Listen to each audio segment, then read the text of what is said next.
দুটি পাতা একটি কুড়ির দেশ শ্রীমঙ্গল। চায়ের রাজধানী খ্যাত এই ছোট্ট শহর ১৫০ বছরেরও বেশি সময় ধরে বহন করছে চা শিল্পের ঐতিহ্য।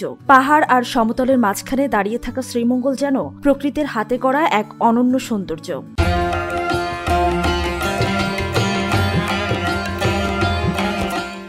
শ্রী মানে সুন্দর আর মঙ্গল মানে কল্যাণ, তাই নামের সাথে যেন মিশে আছে এই শহরে প্রকৃতি আর শান্তির মেলবন্ধন। নীল আকাশ, সবুজ পাহাড় আর চা বাগানের অপার সৌন্দর্য পর্যটকদের মন কেড়ে নেয়।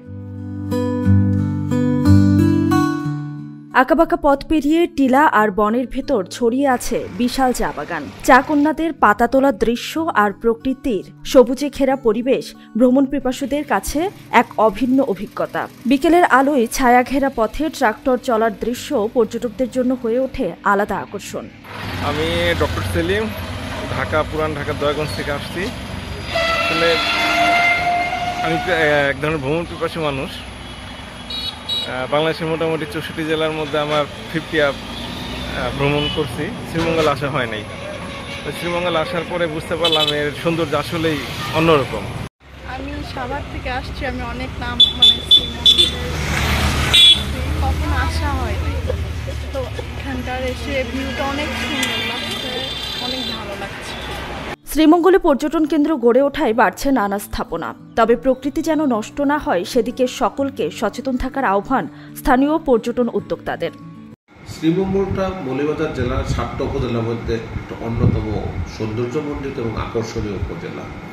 তো এই উপজেলার সৌন্দর্য উপভোগ করার জন্যেই কিন্তু পর্যটকরা এখানে আসেন, দেশি বিদেশি পর্যটকরা আসেন।